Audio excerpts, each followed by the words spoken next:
గుజరాత్లో పుట్టిన గాంధీకి అక్కడ విగ్రహం ఏర్పాటు చేయకుండా మా ఇళ్లు కూల్చి గాంధీ సరోవర్ ఏర్పాటు చేయాలా అని చిన్నారులు సీఎం రేవంత్ రెడ్డిని ప్రశ్నిస్తున్నారు. ఇకపోతే మీడియా సాక్షిగా CM Revanth Reddy Madhu park ridge అపార్ట్మెంట్లను కూల్చివేసి వేరే దగ్గర 7 ఎకరాల భూమిని ఇస్తామని మాయమాటలు చెబుతున్నారని అపార్ట్మెంట్ వాసులు ఆవేదన వ్యక్తం చేస్తున్నారు. ప్రజలకు 6 గ్యారెంటీలు ఇస్తామని చెప్పటంలో ఎంత నిజముందో 7 ఎకరాల స్థలాన్ని మాకు ఇస్తామని చెప్పటంలో అంతే నిజముందంటున్న మధు పార్క్ రిడ్జ్ అపార్ట్మెంట్ వాసులతో మా ప్రతినిధి రంజిత్ ఫేస్ టు ఫేస్. సుందరీకరణ, గాంధీ సరోవర్ ప్రాజెక్ట్, ఎన్నో కుటుంబాలు రోడ్డు పాలు. ఇది రేవంత్ రెడ్డి పాలన. ముఖ్యంగా చూసుకున్నట్లయితే 225 కిలోమీటర్లు ఎలాంటి డిపిఆర్ లేకుండా కూడా 225 కిలోమీటర్ల మూసీ సుందరీకరణ పునరుజ్జీవనం చేస్తున్నటువంటి రేవంత్ రెడ్డి దాదాపు ఎలాంటి డిపిఆర్ లేకుండా 175 కుటుంబాలు కూల్చివేతలు చేపట్టి రోడ్డు పాలు చేశారు. ఈరోజు చూసుకున్నట్లయితే గాంధీ సరోవర్ విగ్రహం పేరిట దాదాపు 500 కుటుంబాలు ఉండేటువంటి మధు పార్క్ రిడ్జ్ అపార్ట్మెంట్ వాసుల్ని కూడా రోడ్డు పాలు చేసే పరిస్థితి కనబడుతుంది. చిన్నపిల్లల నుంచి పెద్దల వరకు వాళ్ళ యొక్క బాధలు, కంటి మీద కునుకు లేకుండా కూడా నిద్రపోకుండా ఇబ్బందులు పడుతున్న పరిస్థితి. ప్రస్తుతానికి మనం విజువల్లో చూసుకున్నట్లయితే save our homes and save our childhood, our parents build this home with love and please protect it అనే ఈ విధంగా ప్రతి ఒక్కరు వాళ్ళ ఇళ్లని కాపాడుకోనుకుంటా వేడుకున్నటువంటి పరిస్థితులు కనబడుతున్నాయి. ఈ పిల్లల యొక్క మనోవేదన ఏ విధంగా ఉంది? ఇక్కడ గాంధీ సరోవర్ విగ్రహం తీసుకొస్తా అంటుండు రేవంత్ రెడ్డి, దాన్ని పైన నీ అభిప్రాయం ఏంటి? అంటే ఫస్ట్ సీఎం గారు మీరు గాంధీ సరోవర్ ప్రాజెక్ట్ అని చెప్పి మీకు మా అపార్ట్మెంట్ కావాలని చెప్పారు. దానికి మేము ఇట్లనే ప్రొటెస్ట్ చేసాము. దాని తర్వాత మీరు ఇట్లా డేంజర్ జోన్, హైడ్రా ఇవన్నీ చెప్పి మళ్ళీ మమ్మల్ని భయపెట్టిస్తున్నారు. అయినా సరే మీకు మా అపార్ట్మెంట్ ఎందుకు కావాలి? ఎక్కడన్నా ఈ హైదరాబాద్ లో ఖాళీ ల్యాండ్స్ చూసుకొని అక్కడ బిల్డ్ చేసుకోవచ్చు. లేకపోతే ఆయన పుట్టింది గుజరాత్ లో అయినా చూసుకొని కట్టుకోవచ్చు అక్కడ ఖాళీ ల్యాండ్స్ చూసుకొని. కానీ మీరు మా అపార్ట్మెంట్ ఎందుకు తీసుకుంటున్నారు మాకు అర్థం కావట్లేదు. మా పేరెంట్స్ వాళ్ళ సేవింగ్స్ పెట్టుకొని వాళ్ళ ఆశలతో కొనుక్కున్నారు. దాన్ని కూడా మీరు తీసుకుంటే మేము ఎక్కడ ఉండాలి? ఒకవేళ మీరు వేరే ఇల్లులు ఇచ్చినా సరే అక్కడ ఇట్లాంటి ఫ్రెండ్స్ ఉంటారా? ఇట్లాంటి ఫెసిలిటీస్ ఉంటాయా? ఇంత కంఫర్ట్ ఉంటుందా? ఉండదు. ఇక్కడ మేము 5 years నుంచి ఉంటున్నాము. 5 years అంత మెమొరీ ఉంటుంది ఇక్కడ.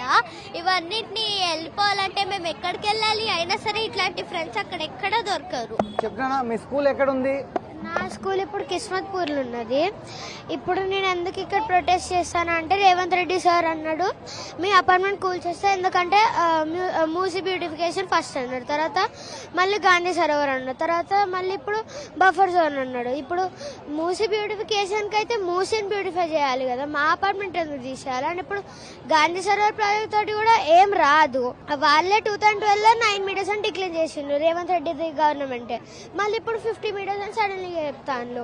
అండ్ ఇప్పుడు మా అపార్ట్మెంట్ నిజంగా పోతే అప్పుడు వేరే బిల్డింగ్స్ కడతారంట మా అపార్ట్మెంట్ కూలగొట్టినాక. అప్పుడు అవి కూడా బఫర్ జోన్ కి పోతాయి కదా, దాని గురించి ఏం చెప్తలేడు. రేవంత్ రెడ్డికి ఏం చెప్పాలనుకుంటున్నాను? మూసీ బ్యూటిఫికేషన్ అయితే ఇళ్ళని కూల్చోవద్దు, ఇక్కడనే చేయొచ్చు. గాంధీ సరోవర్ ప్రాజెక్ట్ అయితే ఎక్కడన్నా గవర్నమెంట్ ల్యాండ్స్ లో కూడా చేయొచ్చు అని. మా అపార్ట్మెంట్ ని కూల్చేస్తా అంటున్నారు. ఫస్ట్ గాంధీ సరోవర్ అన్నారు, మేము బాగా ప్రొటెస్ట్ చేసాం. అప్పుడు మళ్ళీ బఫర్ జోన్ మేము ఇంకోసారి ప్రొటెస్ట్ చేసాం. ఇప్పుడు మళ్ళీ మూసీ బ్యూటిఫికేషన్ అంటున్నారు. ఏదైనా మళ్ళీ ఏదో ఒకటి మనం బయటికి దోసేస్తే ఎందుకు వెళ్ళాలి మేము? ఫస్ట్ గాంధీ సరోవర్కి అన్నాడు. గాంధీ సరోవర్ గాంధీ ఏమైనా అడిగిందా ఈ వాళ్ళందరినీ తీసేసిన స్టాచ్యూ కట్టు అని ఏమైనా అనలే కదా గాంధీ గారు. ఇంకా ఉన్నా కానీ వద్దనేవాడు, గాంధీ గారే వద్దనేవాడు. ఇంకా బఫర్ జోన్ అయితే మా అపార్ట్మెంట్ ఎప్పుడు కట్టుందో ఆ రూల్స్ ప్రకారం కట్టుకుందాం. మా అపార్ట్మెంట్ మూసి లోపల లేదు కదా.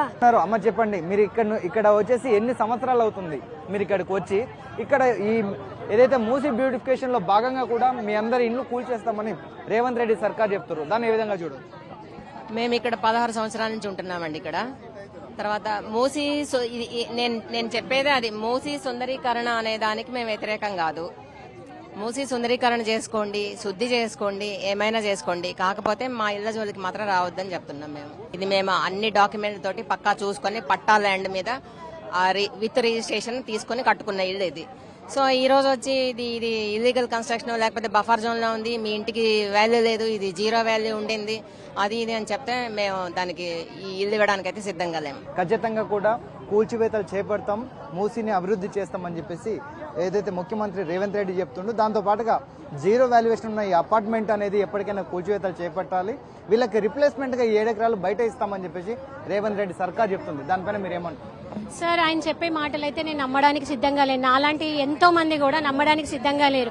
6 పథకాలతోటి మేనిఫెస్టో పెట్టి మనకి సీఎం అయినారు. ఒక్క పథకం అన్న సక్సెస్ఫుల్ అయ్యిందా? 2.5 years లో అన్ని నడిమిట్లనే చేతులు ఎత్తేసిండు. సో ఇది కూడా అంతే కదా సార్. ఇప్పుడు 7 acres అంటాడు, రేపు మాది రాయించుకుంటాడు, మేము టెంప్ట్ అయినాం అనుకోండి, అది కూడా ఇల్లీగల్ కాదని ఏం కూడా మేము నమ్మడానికి లేదు. అది కూడా ఇస్తాడో ఇవ్వడో కూడా నమ్మడానికి లేదు. కాంగ్రెస్ గవర్నమెంట్ మాకు పర్మిషన్ ఇస్తే మేము కట్టుకొని రిజిస్ట్రేషన్స్ చేసుకున్నాం. నిజంగా ఇది జీరో వాల్యూ ల్యాండ్ అయితే నువ్వేం చేసుకుంటావన్నా? సీఎం సార్నే అడుగుతున్నా నేను. జీరో వాల్యూ ల్యాండ్ తీసుకుని నువ్వేం చేస్తావు? నీది మొత్తం అటంతా రియల్ ఎస్టేట్ దందా చేసుకుంటే ఇది నీకు అడ్డు. ఆ అడ్డును తొలగించుకోవడానికి మా బిల్డింగ్ మీద లేనిపోని రూమర్స్. ఒకసారి గాంధీ స్టాచ్యూ కోసం ల్యాండ్ కావాలన్నాం, సో అక్కడ చుక్కెదురే అయింది. జనాల లోపల ఫుల్ వ్యతిరేకత వచ్చింది. 1 week టైం తీసుకొని గ్రామ సభ కూడా పోస్ట్ పోన్ చేసేసినాడు, పెట్టలేదు. భయం అయ్యింది, స్టార్ట్ అయింది ఆయనకి. తర్వాత ఏమన్నాడు? Buffer zone. నీ బఫర్ జోన్ ఎప్పుడు స్టార్ట్ అయింది? ఈ బిల్డింగ్ పుట్టినప్పుడు బఫర్ జోనే లేదు అసలు. 2012 వరకు ఇందులో ఆక్యుపైడ్ జనాలందరూ. బఫర్ జోన్ అని తీసుకొచ్చినావు. ఇట్లా కూడా భయపెట్టిద్దామని చూస్తున్నాడు.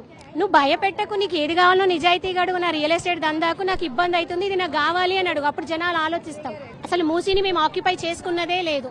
మా వల్ల వేరే ప్రాంత వాసులకు ఇబ్బందే లేదు. మేము ఉండడం వల్లనే అది కొంచెం నీట్ గా ఉంటుంది. మేము కూడా లేకపోతే ఎప్పుడో భ్రష్టు పట్టిపోయేది. ఇక్కడ మా పక్కన ఇళ్లను కూలగొట్టకుండా కూడా నువ్వు అభివృద్ధి చేయొచ్చు, సుందరీకరణ చేయొచ్చు. అనంతగిరి హిల్స్ నుంచి కూడా మూసీ మొదలవుతుంది అంటున్నారు. దాదాపు ఇది 225 కిలోమీటర్ల అభివృద్ధి, మూసీ సుందరీకరణ అని చెప్తుండ్రు రేవంత్ రెడ్డి. కానీ ఎలాంటి డిపిఆర్ లేకుండా ఇప్పటికే 175 ఇండ్లను కూల్చివేశాడు. అంటే ఇప్పటికీ డిపిఆర్ లేదు అనేది అసెంబ్లీలో రేవంత్ రెడ్డి చెప్తుండు. ఒకవైపు అధికారులు వచ్చేసి డిపిఆర్ లేదంటారు, నిన్ననేమో డిపిఆర్ ఉందని చెప్తారు. అంటే దీంట్లో ఈ భవన నిర్మాణాన్ని కూల్చివేయడం కోసమా, లేకపోతే సుందరీకరణ, గాంధీ సరోవరా, లేకపోతే బ్యూటిఫికేషన్, ఏ విధంగా చూడొచ్చు దీన్ని? ఏ విధంగా కూడా చూడొద్దండి. ఆయన రియల్ ఎస్టేట్ దందా చేసుకుంటా అని బరాబర్ మీడియా ముఖంగానే చెప్తున్నాడు. దానికోసమే పేర్లు వేరు, కంటెంట్ అదే. నిజంగా జనాల పట్ల అభిమానం ఉన్నోడైతే FTL లో ఉన్న బ్రదర్ ఇల్లు ఎందుకు కూలగొడతలేడు? ఆయన వచ్చి పొద్దున్న లేవంగానే, ఆయన పేరు కూడా నేను బలకదలుచుకోలేదు, పొద్దున్న లేవంగానే రాత్రి లేదు పగలు లేదు నేను గవర్నమెంట్ కి పనిచేస్తున్నా, నిజాయితీగా పనిచేస్తున్నా అని చెప్పుకొని తిరుగుతున్నాడు కదా. మరి FTL లో ఉన్న ఇల్లు ఎందుకు కూలగొట్టావు? నిజాయితీ ఉంటే నీ MP ఇల్లు కూలగొట్టుకో. ఫామ్ హౌస్ ఉన్నది కదా ఆయనది, నేను పేరు చెప్పను, ఆయనది కూలగొట్టుపోయి జనాలు హ్యాపీ ఫీల్ అవుతారు. అది లేదు ఇది లేదు ఇంకేదో అన్నట్టుంది ఈయన చందం. ఏదైతే బ్యూటిఫికేషన్ అని ఒకసారి చెప్పడం, మరోవైపు వచ్చేసి గాంధీ సరోవర్ ప్రాజెక్ట్ అనేది ఒకసారి చెప్పడం, మరోవైపు చూసుకున్నట్లయితే బఫర్ జోన్లో ఉందని 3 విధాలుగా మాట్లాడుతున్నారు. వాళ్ళ టార్గెట్ ఒకటే, రేవంత్ రెడ్డికి కావచ్చు వాళ్ళ ప్రభుత్వానికి కమర్షియల్గా ఉన్నటువంటి ఈ రోడ్ సైడ్ ఉన్నటువంటి అపార్ట్మెంట్ ఏదో దీన్ని భవన నిర్మాణాన్ని కూల్చివేతలు చేపట్టి ఆయనకు కావాల్సిన విధంగా కట్టుకోవడం కోసమే దీన్ని జీరో వాల్యూ అంటారు. జీరో వాల్యూ ఉన్న దాంట్లో రిప్లేస్మెంట్గా మళ్ళీ భవన నిర్మాణాలు ఏ విధంగా చేపడతారని కూడా ప్రశ్నిస్తున్న పరిస్థితి కనబడుతుంది. వీళ్ళకి సంబంధించిన 7 ఎకరాల్లో రిప్లేస్మెంట్గా కూడా వేరే దగ్గర 7 ఎకరాల భూమిని చూపెట్టేసి దానికి సంబంధించినటువంటి నిర్మాణానికి ఎంతైతే డబ్బు ఉంటుందో ఆ డబ్బు మొత్తం కూడా ప్రభుత్వమే ఇస్తుందని కూడా రేవంత్ రెడ్డి చెప్పిన ఆ మాటలు నమ్మే పరిస్థితి లేదని, 6 గ్యారంటీలు చెప్పి ప్రజలకు ఇప్పటివరకు ఏమిచ్చాడు, ఏ విశ్వాసం ఉంది, ఎన్ని నెరవేర్చారని కూడా ప్రశ్నిస్తున్నారు. అంటే ఓన్లీ మాటలు చెప్పడం, గారడి విద్య లాంటిదే కూడా రేవంత్ రెడ్డి ప్రభుత్వం కాబట్టి ఖచ్చితంగా వాళ్ళ స్వభావాల కోసమే, వాళ్ళ స్వలాభాల కోసమే ఈ విధంగా ప్రజలను ఇబ్బందులు పెడుతున్నారు. నిరుపేదల ఇండ్లు కూల్చివేతలు చేపడుతున్నారు. బఫర్ జోన్ లో ఉన్నటువంటి ముఖ్యమంత్రి రేవంత్ రెడ్డి యొక్క అన్నం భవన నిర్మాణం కూడా FTL లో ఉంది, దాన్ని ఎందుకు కూల్చివేతలు చేపట్టలేదని కూడా ప్రశ్నిస్తున్న పరిస్థితులు కనబడుతున్నాయి. ఏది ఏమైనప్పటికీ కూడా మధు పార్క్ రిడ్జికి సంబంధించినటువంటి ప్రజలందరూ కూడా ఏకతాటిగా వాళ్ళకి సంబంధించిన భవన నిర్మాణానికి సంబంధించినటువంటి ట్యాక్సీలు కావచ్చు, ఆదాయపు పన్నులు కావచ్చు, GHMకి సంబంధించిన పన్నులు కావచ్చు, దానికి సంబంధించినటువంటి పర్మిషన్లు అన్ని కూడా ఉన్నాయి, అన్ని ట్యాక్సీలు కడుతున్నాము.